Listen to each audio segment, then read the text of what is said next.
há algo de muito revelador no imaginário rio-grandense. Quando mulheres tensionam expectativas sociais, muitas vezes são vistas como desvio.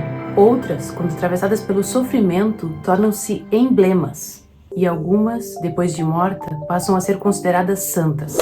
Eu sei que essa parece uma formulação forte, mas não é um exagero. Maria Degolada é um exemplo importante disso. Frequentemente tratada como lenda urbana, ela remete, na verdade, à história de uma mulher assassinada no final do século XIX e que até hoje recebe devoção popular em Porto Alegre. Maria Degolada não interessa aqui apenas como um caso singular, mas sim como uma chave de leitura para compreender uma lógica cultural. Uma longa tradição de narrativas onde a mulher aparece como idealizada, heróica, violentada e silenciada. O Rio Grande do Sul consolidou historicamente uma cultura que ensinou por diferentes meios que seria um modelo legítimo de mulher.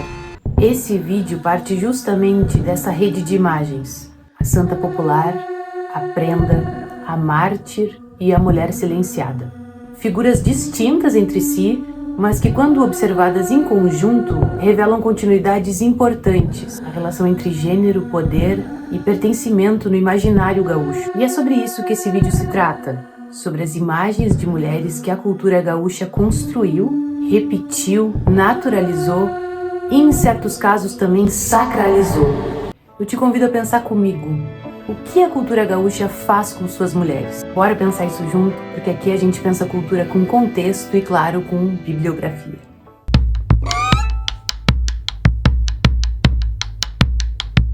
A chamada mulher gaúcha nunca foi uma figura espontânea ou neutra. Ela foi historicamente construída a partir de oposições muito bem marcadas.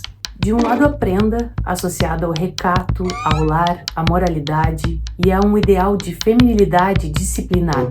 De outro lado, a China, que ocupa nesse mesmo espaço simbólico o inverso. Em vez da virtude, concentra sentidos de erotização, disponibilidade sexual e rebaixamento social. Como mostram estudos recentes apoiados nas pesquisas de Ondina Fachel Leal, China permanece como um termo depreciativo à mulher gaúcha, ligado à mulher de origem indígena. Essa oposição ajuda a entender como o imaginário separou as mulheres entre as que deveriam ser preservadas como símbolo e as que poderiam ser tratadas como corpo disponível. E isso não fica só no campo do vocabulário.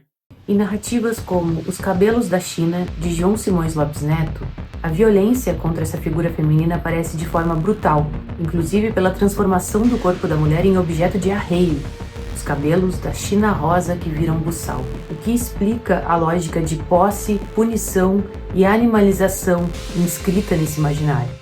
Já a prenda é uma construção do tradicionalismo. O próprio material do movimento tradicionalista gaúcho registra que o vestido de prenda foi criado por Paixão Cortes. Inicialmente muito simples, de chita, com estampados, e que em 1949 se oficializa com vestidos criados para a primeira invernada do 35 CTG. Os estudos mostram que o vestido de prenda foi construído como modelo de recato, com regras sobre comprimento, manga, decote, maquiagem e, claro, comportamento. A própria bibliografia fala da prenda como imagem de mulher romântica, delicada. Aliás, prenda, até esse momento, era somente usado para designar um objeto de valor, um bem, e foi apropriado pelo tradicionalismo para nomear a mulher dentro dessa nova encenação cultural.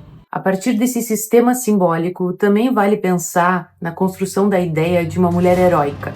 Anita Garibaldi é um grande exemplo disso. Corajosa, valente, atravessando guerras, andando a cavalo, segurando armas e passando pela maternidade ao mesmo tempo. Mas repara comigo, mesmo quando a mulher aparece como heroína, muitas vezes ela continua enquadrada pelo sofrimento, pela exceção ou pela relação com feitos e guerras masculinas. Mais recentemente, obras como A Casa das Sete Mulheres reforçam a ideia da mulher sulina que espera, resiste, ama, perdoa, sofre e sustenta emocionalmente um mundo em guerra. É uma imagem potente, sim, sem dúvida, mas também ajuda a fixar a mulher na ideia de uma dor digna, da resistência silenciosa e da grandeza sofrida. Essas categorias não ficam só na indumentária, no discurso social e na memória pública. Elas também atravessam a literatura. onde aparecem como enredo, destino e punição. Nos contos gaúchos e gauchescos, as personagens femininas parecem condenadas a um mesmo destino. Maria Altina, Rosa, Tudinha, mulheres que terminam em barro, lodo, fuga, ou um fim que soa muito como uma punição moral. Se a cultura repete muitas vezes que o destino feminino é sofrer ou ser tragada pela terra, isso não é só estético. Isso também pode ser uma pedagogia simbólica. Lá em Trussa, de Jorge Luis Borges, a personagem Juliana Burgos é tratada como posse disputada entre dois irmãos. Depois de ser compartilhada e até vendida a um prostíbulo, ela é assassinada para que a fraternidade masculina seja mantida. Em No Manantial, Maria Altina é a noiva perseguida por Chicão. Ele tenta tomá-la à força após matar sua avó. Na fuga, Maria Altina é tragada pelo atoleiro, e a cena transforma a violência contra ela numa tragédia quase folclórica, simbolizada pela rosa que fica boiando na água.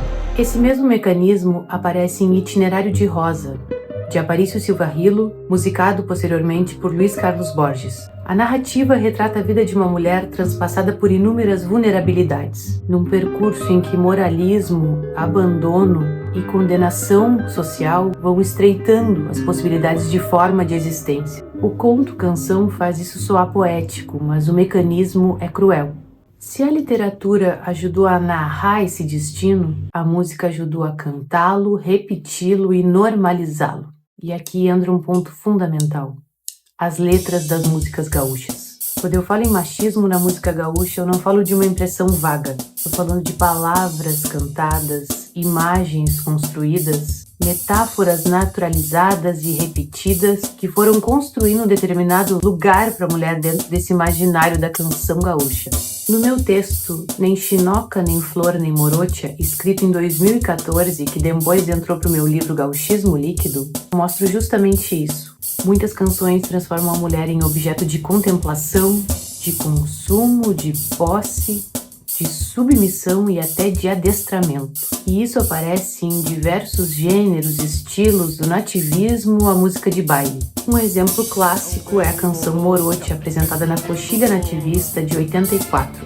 Ali, a mulher é comparada à lógica de domar um animal. E isso fica explícito no trecho quando diz: aprendi a domar amanunciando égua, e para as mulheres, olha a mesma regra, que não tem subtexto tímido nem sutileza poética. A mulher é colocada no mesmo campo semântico do animal a ser domado. Outro exemplo muito revelador é o verso: pois China eu laço com os tentos. O verbo laçar aqui não aparece por acaso.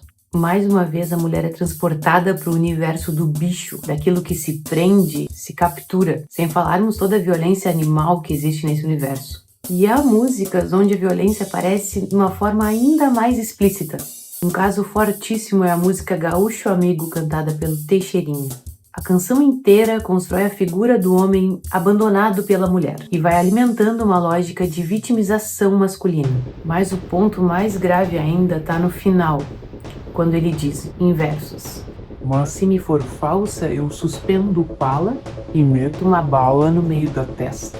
No repertório de baile e da Che-Music, isso também aparece de uma forma muito escancarada, como os famosos versos: ajoelho chora, quanto mais eu passo laço, muito mais ela me adora. E existe ainda um outro nível, que é a música, que ironiza e deslegitima a proteção legal das mulheres, como na música As Leis do João Cuyudo.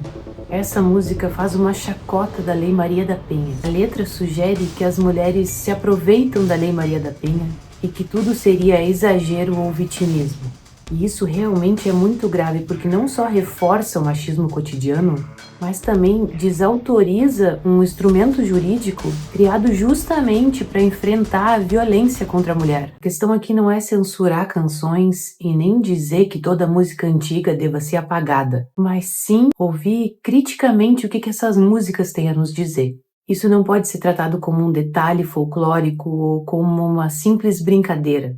Se até aqui eu falei sobre imaginário, agora vale a gente pensar sobre uma prática concreta: os festivais. É ali que a cultura decide quem pode falar, compor, circular O Festival da Barranca é um caso muito revelador sobre esse tema. Esse festival acontece na cidade de São Borja desde 1972, tradicionalmente durante a Semana Santa e às margens do Rio Uruguai. Um estudo acadêmico sobre o evento já o descrevia em 2015 como um encontro que reúne diversos artistas de diferentes lugares com o intuito de compor, de produzir cultura. Por décadas, esse evento ficou conhecido como o festival onde não entra mulher.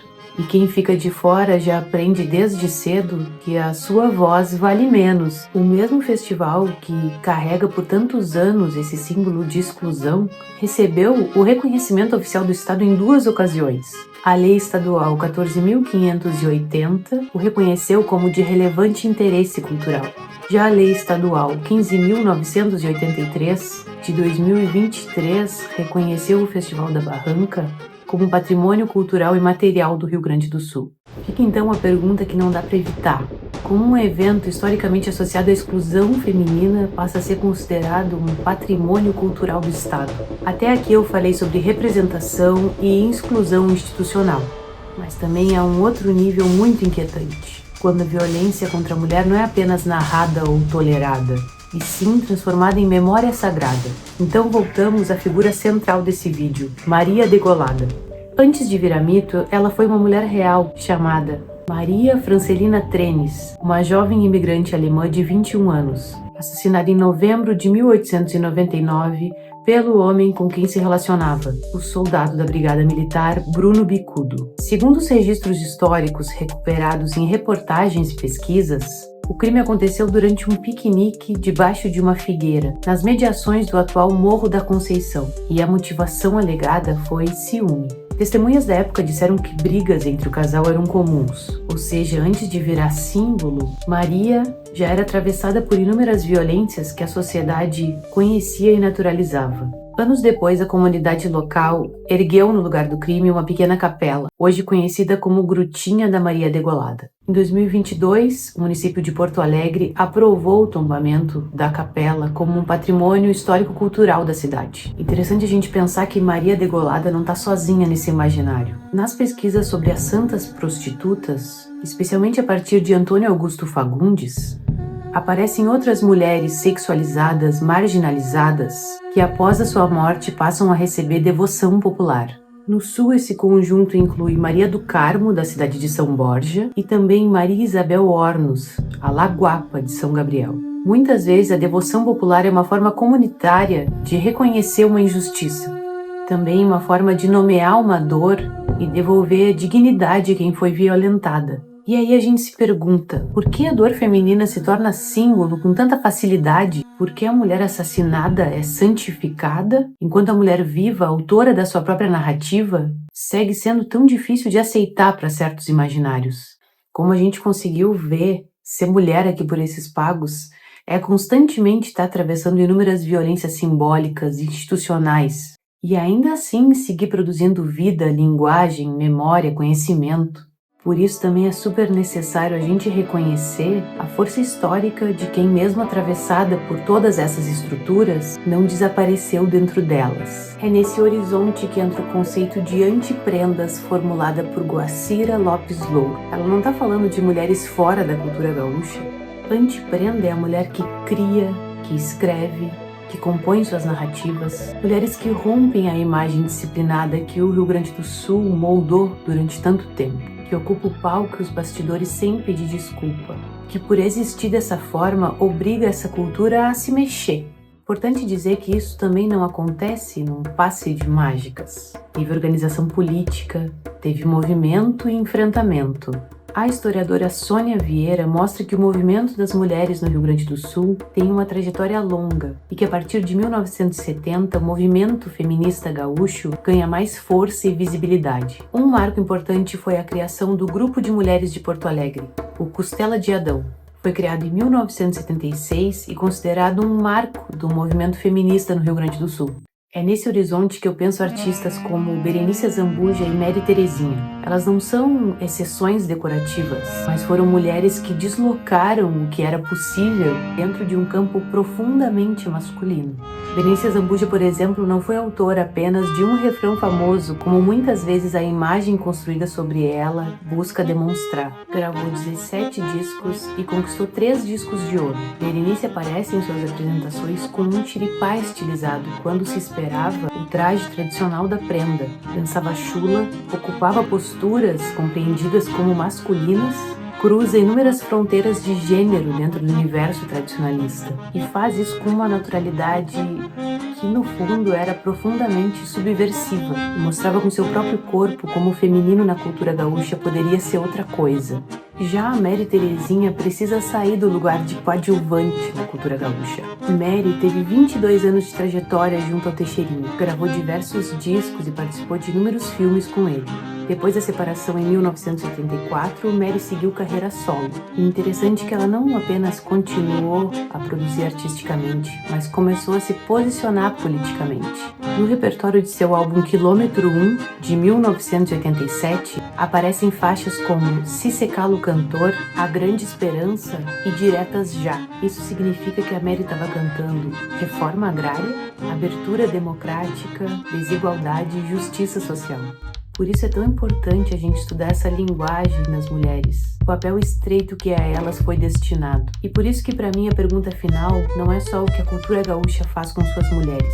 A pergunta também é o que as mulheres já fizeram e ainda vão fazer com a cultura gaúcha. Porque essa resposta já começou faz tempo. Enfrentar o machismo não é uma tarefa exclusiva das mulheres. Se tu é homem e tá ouvindo isso, esse assunto também é teu.